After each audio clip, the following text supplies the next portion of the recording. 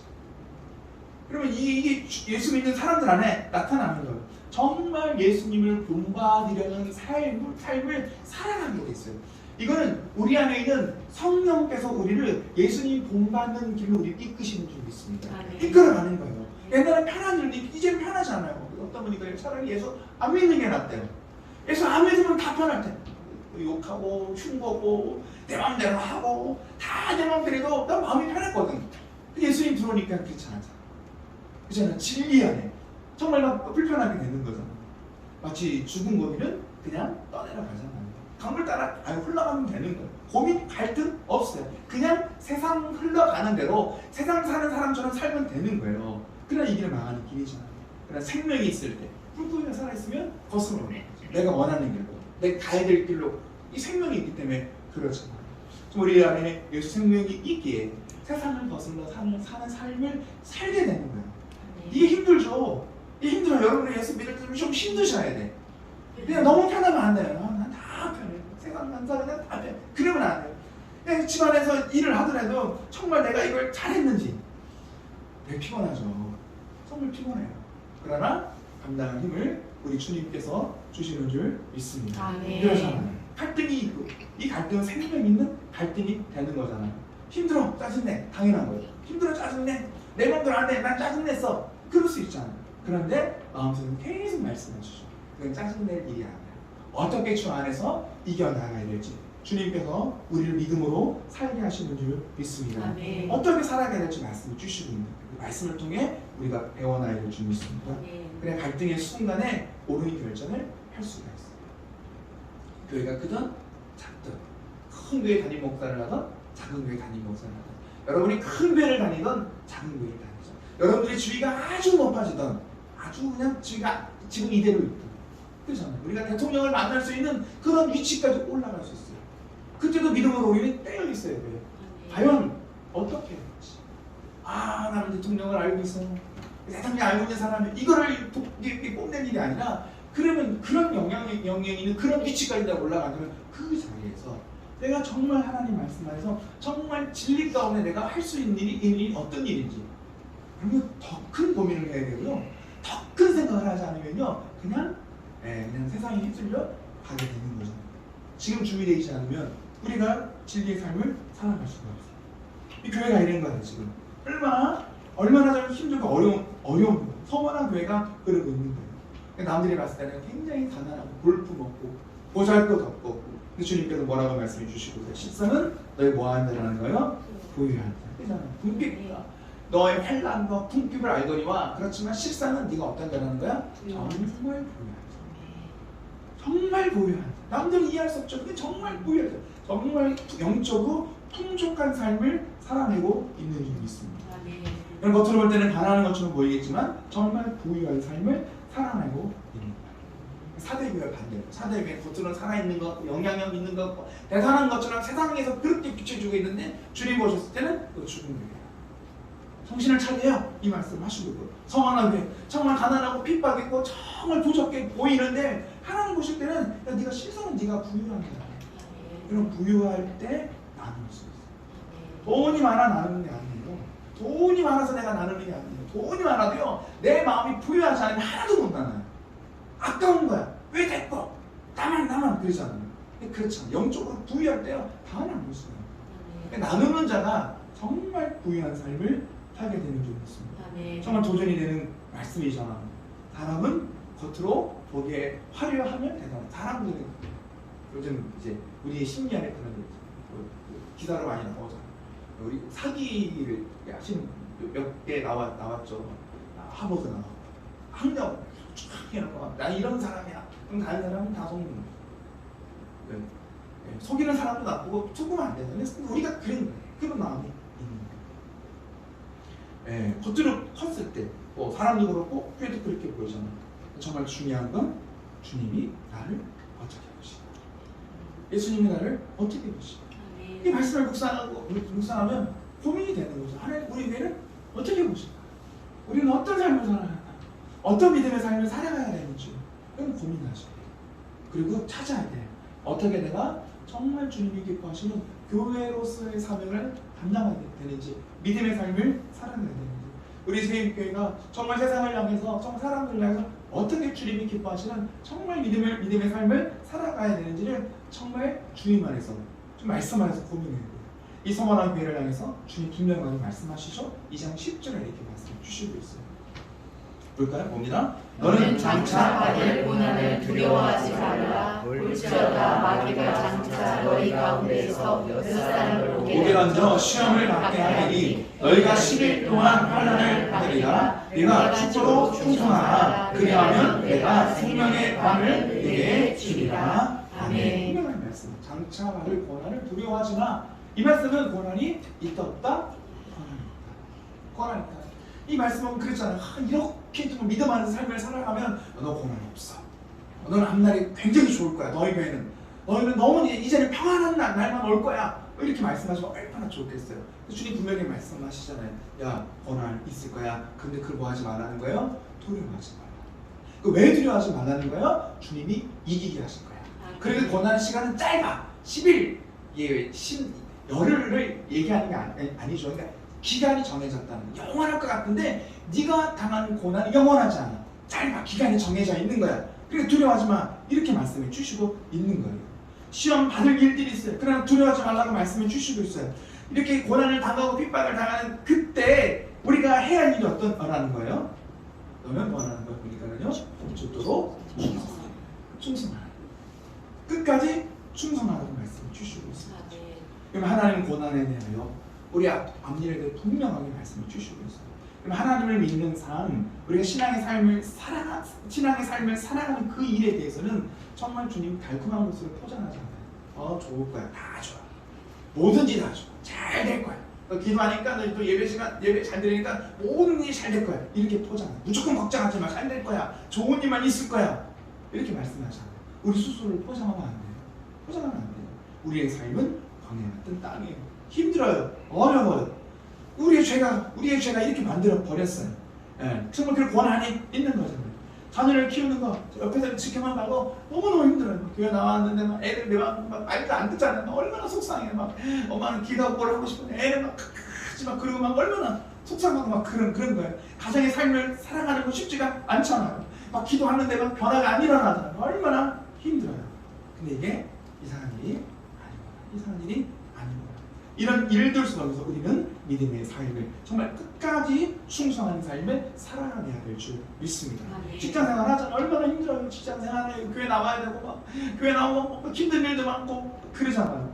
얼마나 힘든 일들이 있어요. 그러나 우리 그 속에서도 우리는 믿음의 삶을 살아내야 될 줄 믿습니다. 살아내는 거예요. 제가 한 달 동안 몸이 아프니까 별별 생각들이 다 들어요. 한 일주일만 아프면 괜찮아요. 계속 아프다 보니까 막 별 생각이 들고 그 생각이 있으면 막 마음이 낙심이 되기도 하고 난 기도했는데 나 목사인데 주님 왜 이렇게 한 달 내려가 이 별 생각 다 들어오는 거야. 막 말하기도 부끄러워. 목사님 기도 잘하시나? 말씀을 맨날 읽는다고 하는데 막 그런 거예요. 막 말하기도 죄송하고요. 근데 요한계시록을 묵상하고 정말 때에 있는 말씀을 때에 맞는 말씀을 주시면 제게 주시는 말씀이죠. 요한계시록의 요한계시록 말씀 쭉 읽어보면서 정말 고난이 없는 것이 믿음의 삶이 아니라는 거죠. 고난이 없는 게 믿음의 삶이 아니라는 거예요. 아프기도 하고 문제가 있기도 하고 일들을 다 만나는 것이 우리의 삶인 줄 믿습니다. 이 삶 속에서 우리가 할 일이 어떤가요? 낙심하자. 죽도록 충성하라는 거예요. 전 다르게 표현했어요. 끝까지. 끝까지 여러분 정말 충성하는 삶을 살아내기를 원합니다. 약속이잖아요. 내가 생명의 면을 내가 준비해 놓고 있어. 그러니까 네가 충성하면 되는 네 자리에서. 대단하게 어디 막 아프리카 가서 선교하는 얘기가 아니에요. 근데 내 삶에 주어진 그 삶에서 내가 할 수 있는, 여러분이 할 수 있는, 내가 할 수 있는 그 충성을 하면 되는 거예요. 그럼 주님 기뻐하신대요. 다른 사람과 비교할 수도 없어요. 아이고 저 사람은 저렇게 하는데 나는 왜 이렇게 못할까? 낙심이 되니까 그럴 것도 없다는 거. 저 사람은 저 사람. 어떤 분이 그래요. 저희 그 동기 목사님, 노예 목사님이시면 거기는 그냥 집에서 예배를 드려요. 저희는 이제 코로나 때만 예배를 드렸는데 거기는 그냥 시작하면서 집에서 예배를 드렸어요. 본인의 집에서, 목사님의 집에서 한 뭐 30평도 안 되는 것 같아요. 거기만 앉아서 막 한 20명, 30명이 앉아갖고 그래서 막 찬양도 크게 못 부르고 하나님께서는 안 부른대요. 근데 그냥 하는 거야. 근데 그분이 분명하게 얘기하더라고요. 자기는 망명교회에게 부럽지 않다. 왜냐면 그 교회는 그 교회. 그 교회는 그 교회 삶을 감당하면 되는 거야. 그 부러워할 일이 아닌 거야. 나는 내게 주신 정말 사명을 감당하면 되는 거야. 이렇게 말씀하시는데 그냥 하는 얘기는 아닌 거야. 정말 이게 말씀을 붙잡히니 이렇게 보이는 거야. 그럼 정말 끝까지 환란 속에서 우리는 낙심하잖아. 정말 믿음을 잃어버리잖아.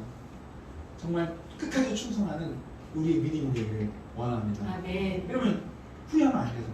여태까지 신앙생활한 거 정말 사상으로 돌이키기 아닌 정말 주님 나라면서 믿음으로 삶을 살아내기를 원합니다. 찬양은 우리 믿음의 고백이잖아요. 이 가사의 고백이 우리 믿음의 고백이기를 원합니다.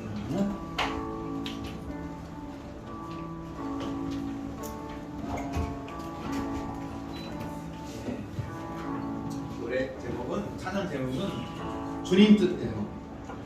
제목은 돌아서지 않아요. 전 돌아서지 않을 거예요. 믿음의 삶을 살아가는데 세상 바라보지 않아요. 이 결단이 있어요. 찬양 들어가겠습니다.